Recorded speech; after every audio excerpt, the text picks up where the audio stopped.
É isso aí. E a Glória vai fazer o preparo de hoje. Boa tarde a todos. O preparo de hoje é do livro Vida Feliz, psicografado por Divaldo Franco, ditado pelo espírito de Joana de Ângeles. Quando assumas um compromisso, honra-o com a tua presença. Antes de aceitares qualquer incumbência, medita a respeito, a fim de que não te situes numa posição desagradável. Sucedendo algum impedimento à tua comparência ou desincumbência da tarefa, comunica-o com antecipação, de modo a não prejudicares quem te aguarda ou aquele que confia na tua palavra. Sejam de pequena monta ou alta responsabilidade, desincumbe-te de todos os deveres que assumires. Para esse conselho de Joana, existe uma frase de um autor francês, que é o Saint-Exupéry, que muita gente conhece, que diz que tu te tornas eternamente responsável por aquilo que cativas. Um compromisso é um trato, como a palavra mesmo diz, é uma promessa. E envolve relacionamento com o outro. Então, a partir do momento que envolve o relacionamento com o outro, o respeito pelo outro, a expectativa do outro, a gente precisa observar como a gente vai atuar. Jesus, nosso mestre querido, no Evangelho, nos fala do mandamento maior, que é não fazermos aos outros aquilo que não gostaríamos que fizessem conosco. Portanto, assim como a gente tem a expectativa de que o outro se comprometa conosco, nós também temos que nos comprometer com o outro, em qualquer circunstância, seja ela de um serviço, seja ela de um pedido, seja ela de uma convivência, seja ela de uma palavra. É um compromisso, é uma promessa.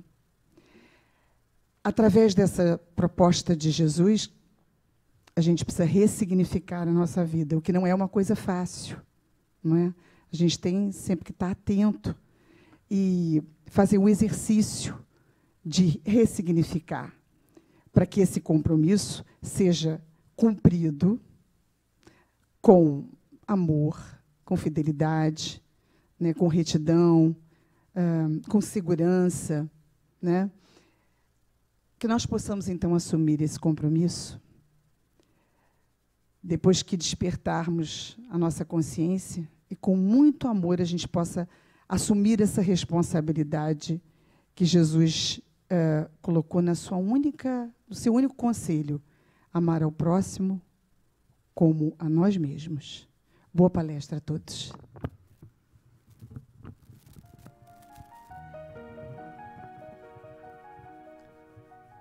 Jesus, amoroso mestre, amigo, que nos envolve nesta tarde de hoje, abençoando-nos, serenando os nossos corações, lhe pedimos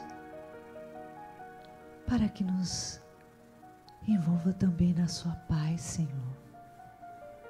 Como também pedimos a Joana de Ângeles, nossa mentora querida e amorosa, que envolva com a sua inspiração e a sua alegria o João Aparecido, amigo querido da nossa casa, nos estudos que ele preparou para a tarde de hoje.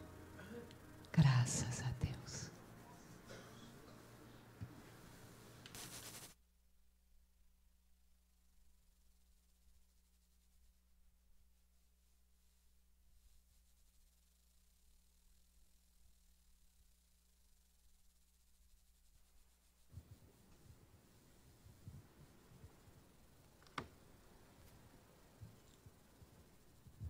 Queridos irmãos, queridas irmãs em Jesus, que sejam as nossas primeiras palavras de agradecimento ao Senhor por nos encontrarmos reunidos em seu nome. Nós usamos essa expressão ao iniciar a nossa preleção, lembrando da afirmativa do nosso Mestre Jesus: onde houvessem duas ou mais pessoas reunidas em seu nome, aí Ele estaria. Com essa certeza, nós estamos reunidos em nome de Jesus. Temos a certeza da presença dEle junto a nós. Nos propomos, nesses minutos que dispomos, a fazermos uma reflexão no dia seguinte. O dia seguinte. Nós estamos no dia seguinte. O dia seguinte a quê? Que dia é hoje? Dia do mês? 19 de abril. E é o dia seguinte a quê? Ao 18. E qual é a relevância de 18 de abril para nós espíritas? Aconteceu alguma coisa nesse dia? Duas coisas fundamentais, pelo menos, tem muitas outras. A primeira é o lançamento do Livro dos Espíritos. Ontem completaram-se 160 anos do lançamento da primeira edição do Livro dos Espíritos. Mas também é comemorado o Dia Nacional do Espiritismo, o Dia do Espírita. É o nosso dia, 18 de abril. Quando o livro completou 150 anos do lançamento, nós tivemos lá no Congresso uma deputada cearense que apresentou o projeto de lei e foi sancionado esse projeto de lei. Então, é o Dia Nacional do Espiritismo. Conquistas, mas voltemos no tempo. Quando nós voltamos no tempo, nós temos um ascendente judaico-cristão. Então, nós vamos partir do Velho Testamento. No Velho Testamento, temos os 10 mandamentos, o decálogo que nós conhecemos. E qual é o primeiro mandamento do decálogo? Mas vem uma série de proibições. Não terás outro Deus, não construís imagens, e vai o não, são 7 ou 9 não seguidos. Então, dentro desta visão, há uma distância de Deus e a sua criação, ou nós, vamos dizer assim, em última análise. Porque através dos séculos, este Velho Testamento, que é a história, a saga de um povo, de uma etnia, nós observamos que ali é um relacionamento entre o Senhor e o servo. Tanto que ainda quando vem 2000 anos depois Jesus, ele usa várias parábolas falando do servo, o relacionamento do Senhor e do servo, porque era a linguagem que eles entendiam. Então, na realidade, desde aquela saga que é muito conhecida, da libertação do cativeiro do Egito, nós observamos que ali o relacionamento não é tanto de amor a Deus, mas é de temência, temer a Deus. E na atualidade tem várias igrejas que estudam o Velho Testamento com exclusividade. E nos dias de hoje ainda nos dizem que temos que ser tementes a Deus. Então quem teme não ama. Quem tem medo está distante. Então, nós vamos ver que 2000 anos depois, vem o arquiteto do nosso sistema, esse que está no timão, no leme da nau que nós habitamos, o nosso Mestre Jesus. Quando nós abrimos o livro Boa Nova, Emmanuel, através da mediunidade de Francisco Xavier, nos apresenta exatamente o roteiro do messianato de Jesus. Então começa os anjos saudando os pastores, naquela saudação conhecidíssima. Glória a Deus nas alturas. Paz na terra e boa vontade para com os homens. Emmanuel diz, este é o roteiro do messianato de Jesus. Então ele vem à terra exatamente para demonstrar o amor de Deus a todos nós. Ele vem revelar a lei do amor. E nesta revelação da lei do amor, ele exemplifica que amor é este, como é. Ele é o exemplo vivo. Então ele parte de lições bem simples, facilmente assimiláveis. Então, quando falamos que nós amamos a Deus, parece que Ele está se dirigindo a nós, no nosso contexto atual. Ele parte da seguinte relação: sendo maus como sois, não dás uma pedra ou uma serpente ao filho que te peça um pão. Que dirá o nosso Pai que é imenso em misericórdia? Se Ele é imenso em misericórdia, é óbvio que o relacionamento dele conosco é o amor. Mas ele deixa bem claro, já há 2000 anos, que o conceito de amor é muito diferente da banalização desse vocábulo na sociedade. Porque existem várias conotações de um sentido assim degradante, de um sentido mesquinho, de um sentido egoístico, numa verdadeira banalização. Ele difunde o amor partindo daquilo que a pessoa poderia entender no momento e estimulando o crescimento, o desenvolvimento do seu potencial. Ouvimos a citação do livro na mensagem inicial. Primeiro, Jesus começa falando da prática da virtude negativa, como analisa Allan Kardec no Evangelho segundo o Espiritismo, que era o que era entendido à época. Primeiro, vai se começar a ter um controle. Então, não façais aos outros aquilo que não quereis que eles façam. Então, é um começo de controle das emoções, um controle do ímpeto. Mas à frente ele vai: a virtude deve ser positiva. Então, façais aos outros aquilo que querias que vos fizessem. Então, o cristão tem que dar um passo na frente. Se somente amares aqueles que vos amam, que mérito há nisso? Os de má vida também fazem. Amos aqueles que os amam. O cristão deve amar os seus inimigos. Então, é em busca de algo mais relevante. E aí é um sinal de inteligência que ele nos passa. Porque se nós começarmos a aprender a amar os nossos inimigos, nós não seremos mais inimigos de ninguém. A exemplo de Jesus. Vamos ter inimigos? Teremos. Porque Jesus tem muitos inimigos. Porque cada criatura é uma individualidade. E nós não temos domínio sobre a individualidade das pessoas. Mas o importante é que nós não sejamos inimigos de ninguém. Procuremos desenvolver essa capacidade de entender, de compreender, de relacionar. Porque estamos exatamente livres de outras apreensões. Continua Jesus: reconcilia-te com teu adversário enquanto estás a caminho. Ou enquanto estamos vivendo aqui na terra, estamos de olho no olho, convivendo. Então é mais fácil reatar o relacionamento. Qual é a de grande advertência? Porque se ele desencarnar, na condição de inimigo, ele estará livre no mundo espiritual. Na visão da doutrina espírita, quando a doutrina espírita ensina, o inimigo no mundo espiritual, nós não temos controle sobre ele. E ele nos conhece bem de perto. Mas se for nosso amigo, estará trabalhando a nosso favor. Então vejam que Jesus, já muito antes da vinda do Consolador, preparou-lhe o terreno.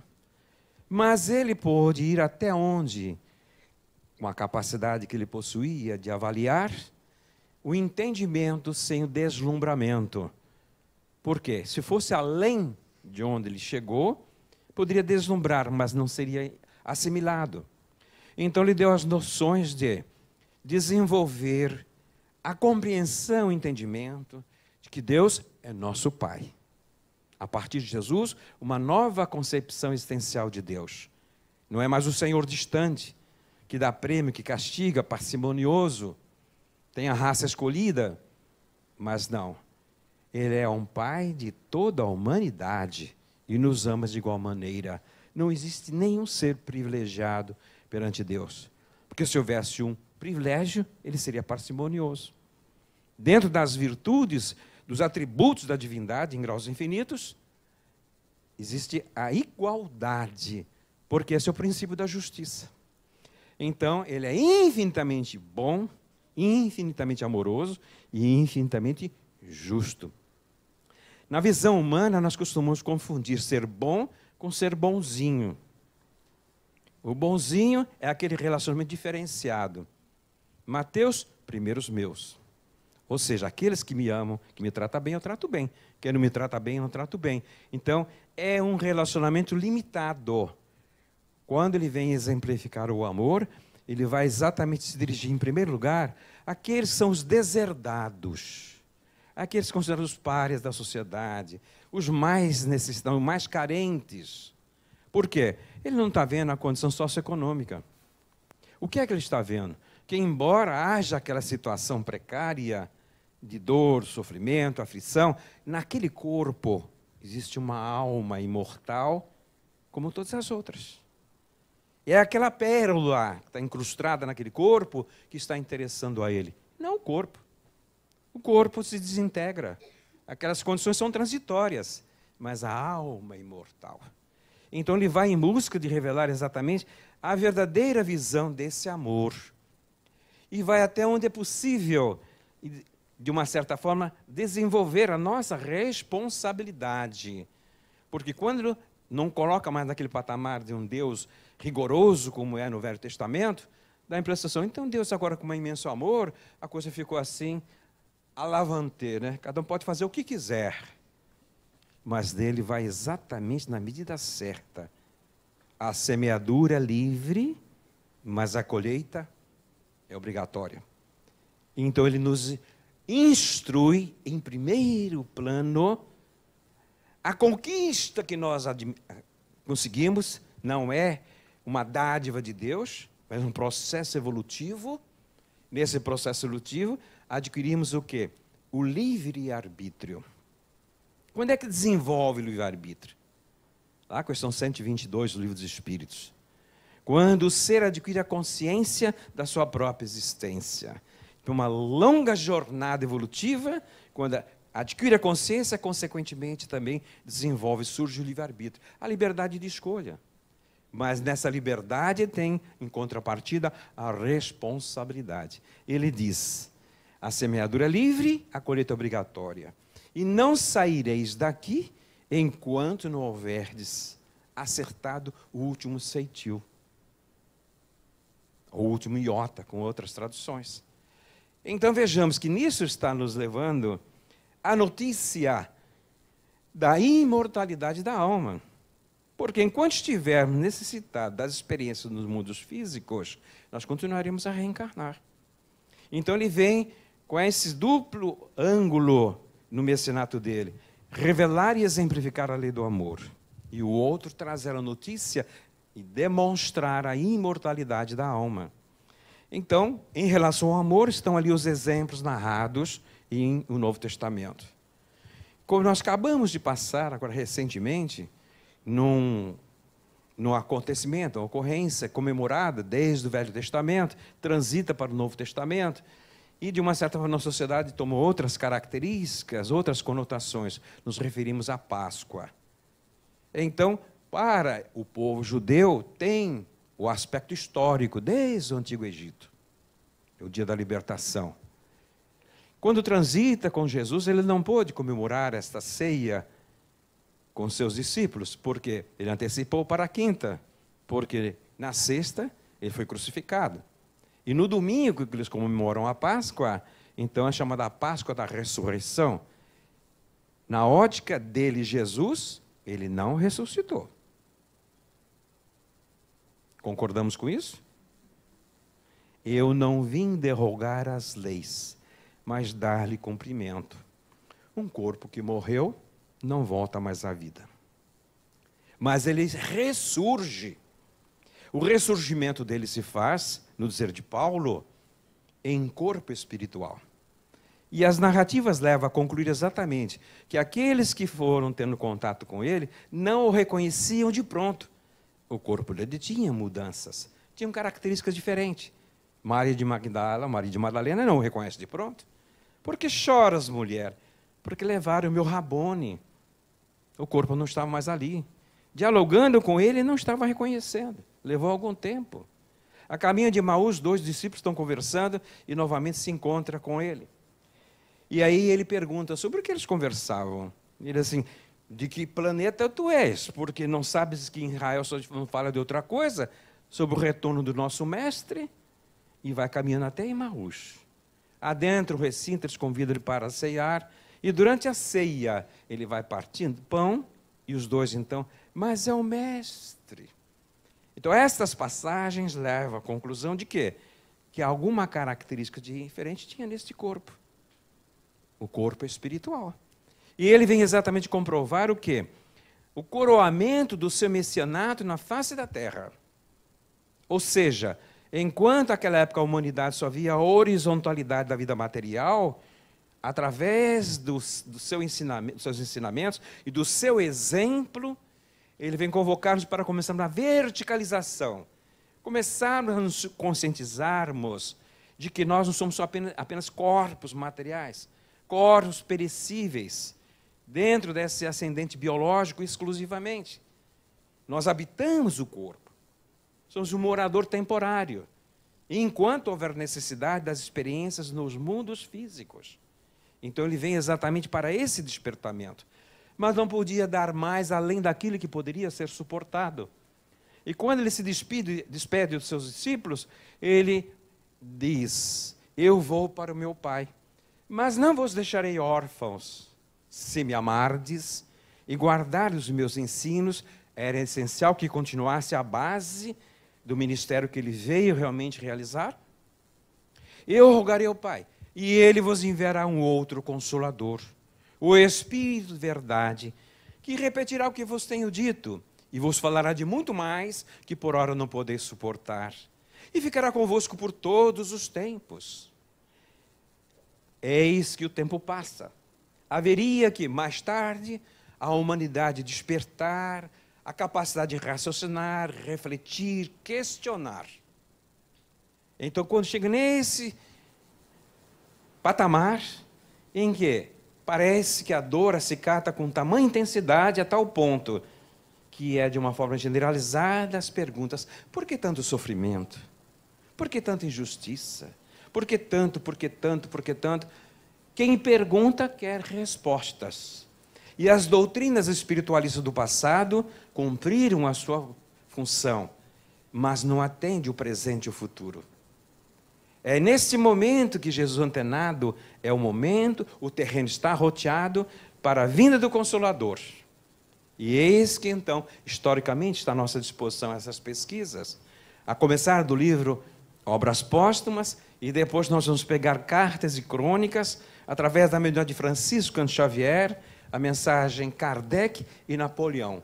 Ali fala exatamente da vinda desse missionário à face da Terra. No último dia de 1799, uma assembleia no mundo espiritual. Ali estão todos os espíritos que influíram no destino da humanidade, que estavam influindo e queriam reencarnar e influir também.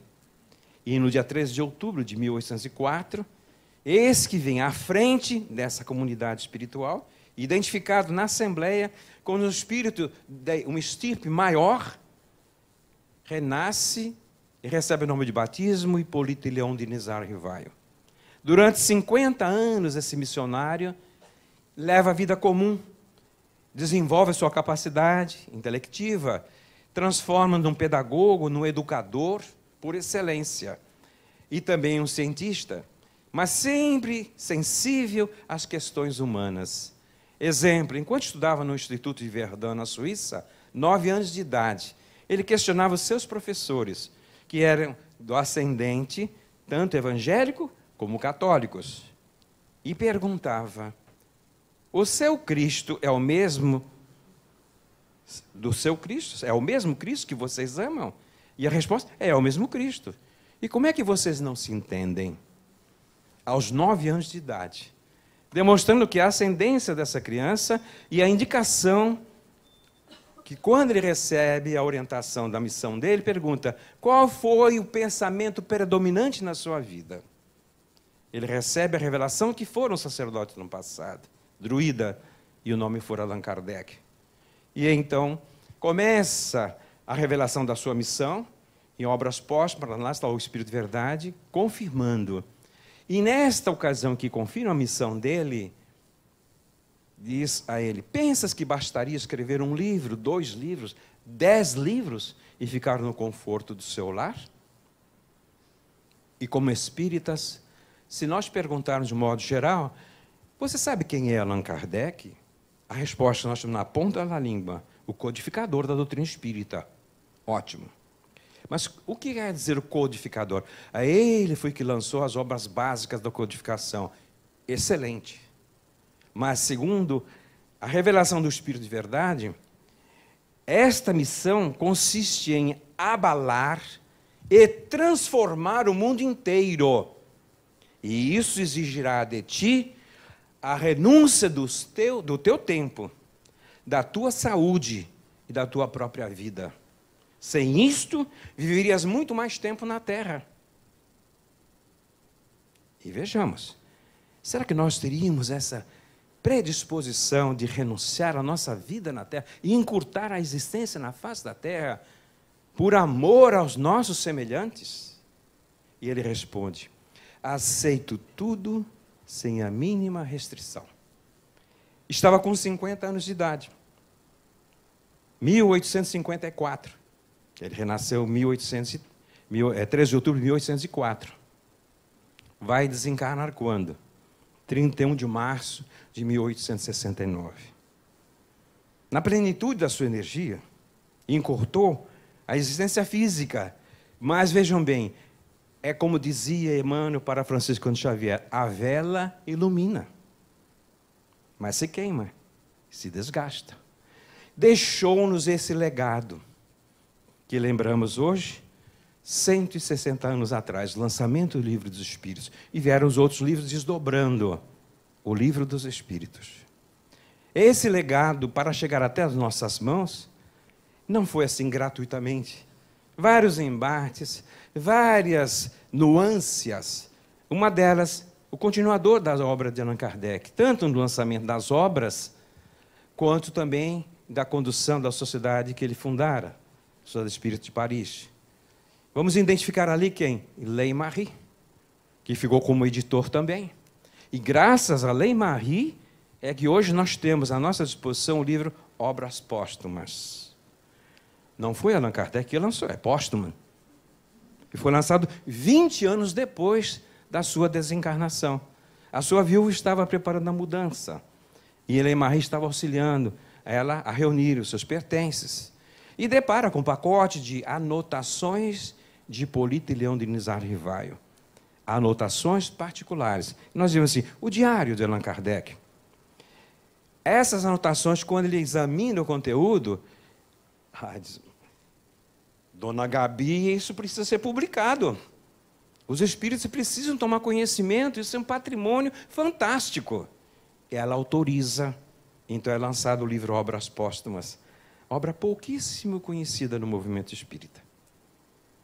Mas que realmente ali nós podemos sentir quem é esse espírito que nós conhecemos como Allan Kardec.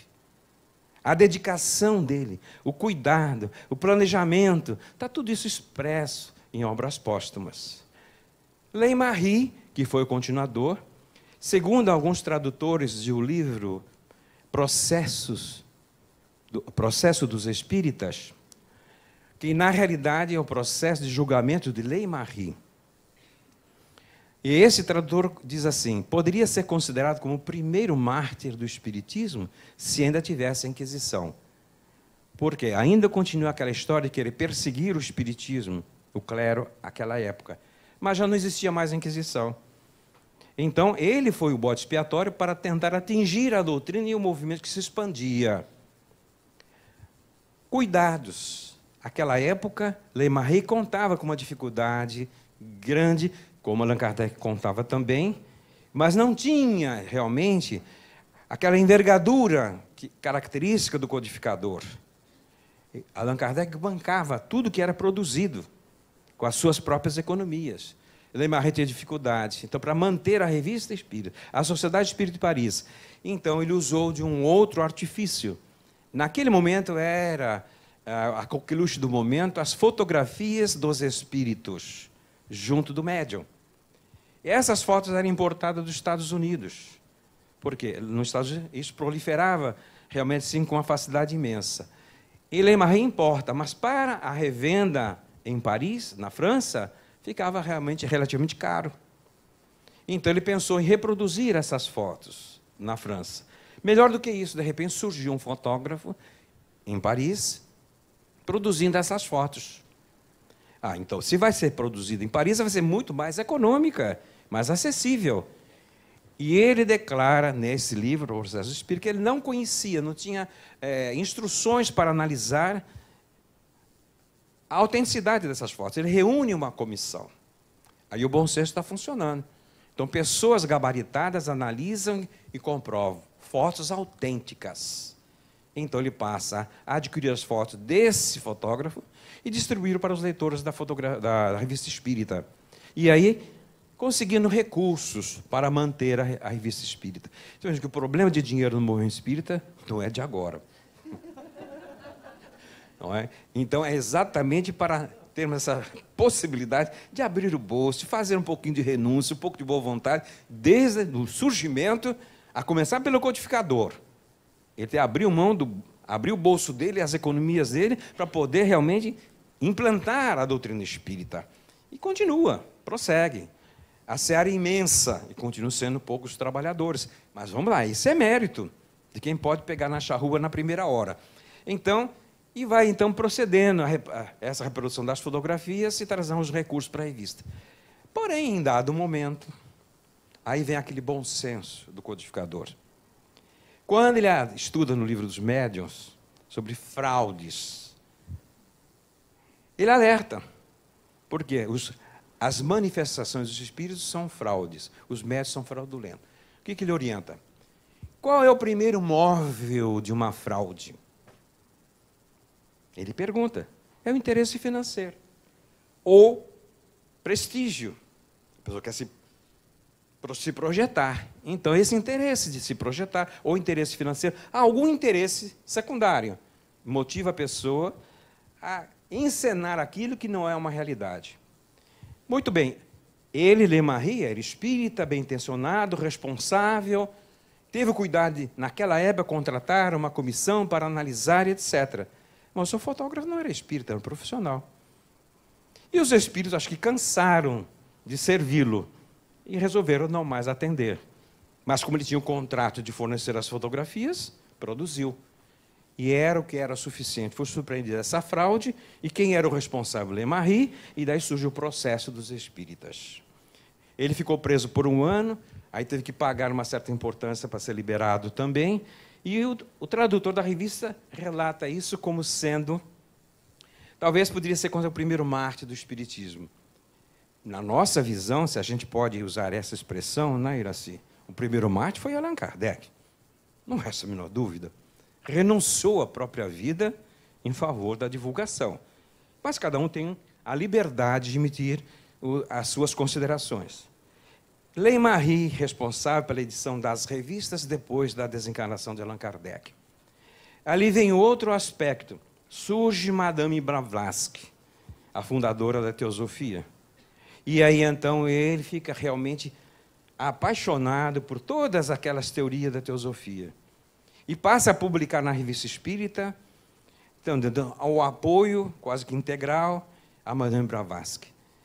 Segundo os estudiosos, pesquisadores que lançaram um livro recente em nome de Kardec, que faz essa pesquisa exatamente dentro da Revista Espírita, uma das espinhas dorsais da Teosofia é não aceitar a reencarnação. Então, vejo como que é difícil realmente manter, e Kardec tinha essa preocupação com o futuro. Mas vejamos, o Consolador Prometido não está à deriva. E vem aquele que é cognominado de o Consolidador da doutrina espírita, que bota o trem no trilho novamente. Nos referimos a Leon Denis, o poeta do espiritismo. Então, ele presidiu vários congressos. O último que ele presidiu foi em 1925. Quando queriam fazer tudo como farinha do mesmo saco, o espiritismo misturado com o espiritualismo, ele coloca novamente as coisas nos seus devidos lugares. Lança o primeiro livro, Depois da Morte. Com o livro Depois da Morte, ele ratifica todas aquelas informações de caráter filosófico com sabor de atualidade, na visão poética que ele consegue traduzir, e os demais livros que ele vai lançando depois. Para e passo. Quando nós lemos os anais desse congresso, assim, a partir daí desapareceu o espiritismo na França. Mas, simultaneamente, veio para o Brasil. Aqueles que tinham possibilidade de ir para Paris, era a cidade de luz, irradiava a cultura para o mundo, estudava em francês, até que Travassos faz a tradução, a primeira tradução do Livro dos Espíritos em nossa terra. E é graças a esta tradução de Travassos, que é aquele vaso escolhido, que não teve as facilidades dos outros irmãos para o estudo, mas que lutou com o próprio esforço, vindo ao Rio de Janeiro, fazendo seu curso de medicina, angariando seus próprios recursos para se manter, e, em primeiro lugar, conseguiu o codinome de o médico dos pobres. Foi um excelente militar, médico, empresário e político. No topo da nossa pirâmide, da pirâmide social, para ser inquestionável. E ele publicamente, depois de ler e estudar o Livro dos Espíritos, declara publicamente que a partir daquele dia ele era espírita. Foi um escândalo naquela época na sociedade. A quem que nós estamos nos referindo? Não. Estou me referindo ao Kardec brasileiro. O espiritismo ressurge aqui no Brasil graças a esse espírito que vem com esta missão de implantar na nossa terra o espiritismo. É óbvio que ele não vem sozinho. Uma pleiade de espíritos está junto com ele.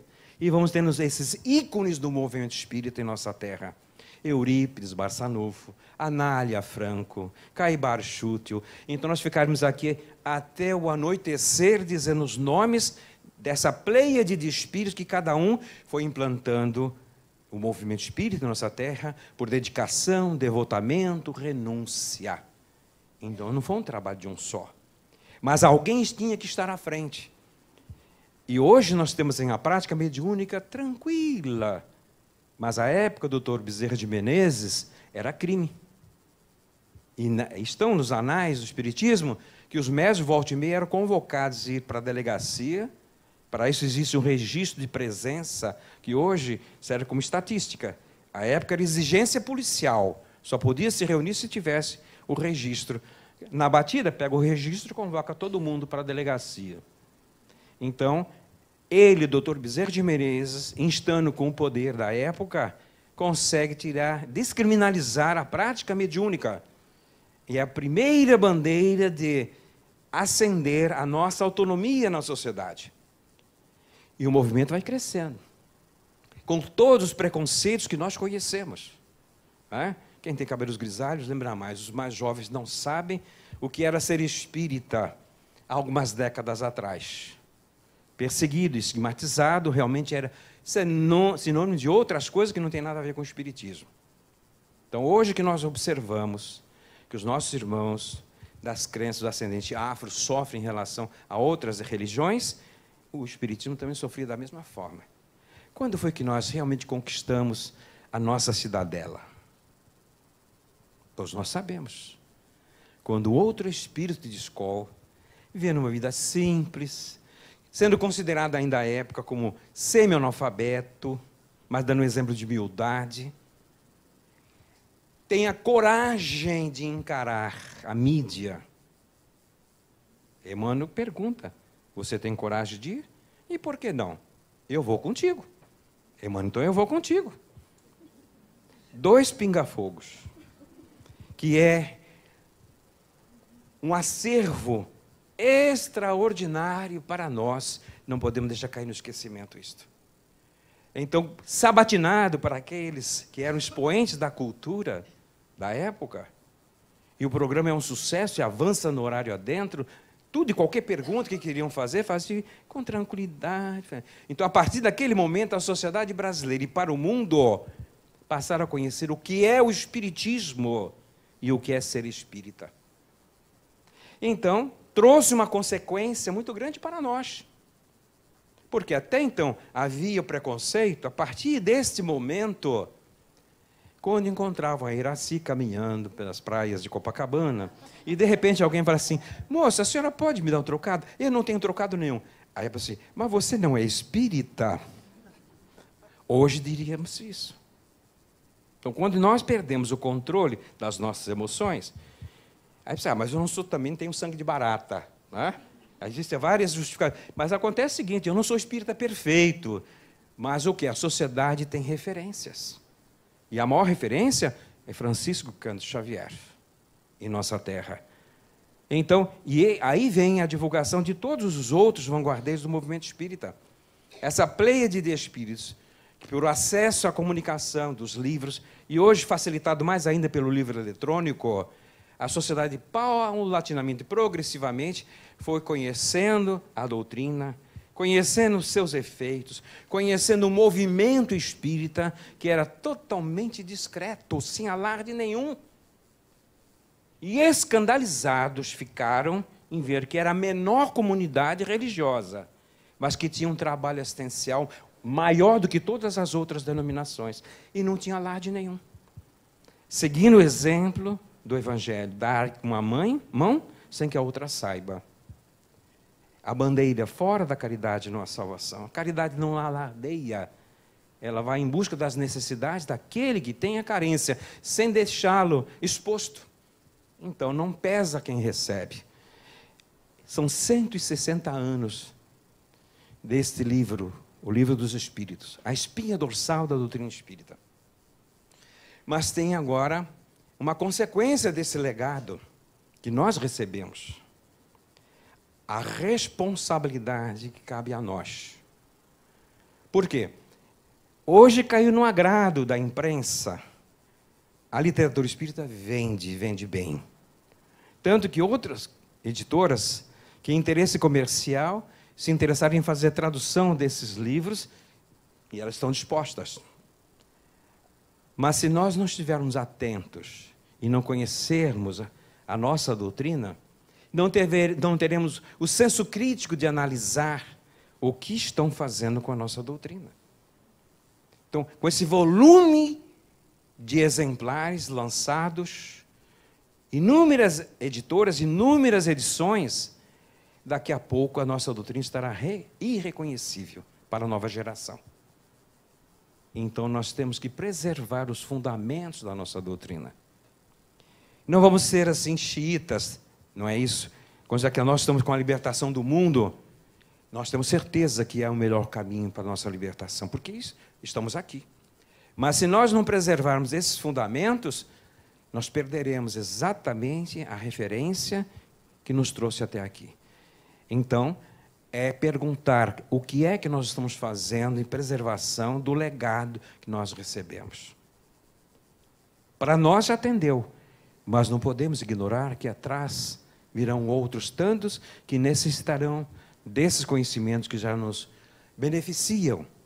A nova geração que vem por aí não encontra mais conteúdo, como para nós já faltou, nas filosofias que já estão esvaziadas.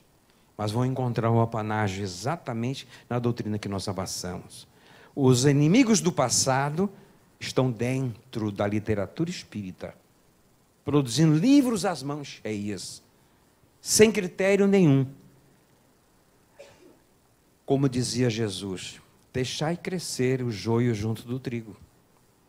Então não vamos fazer índex, mas nós aqui temos que ter uma base cultural que nos permita fazer uma análise crítica do que está dentro de nós. Examinai tudo e retende o que é bom.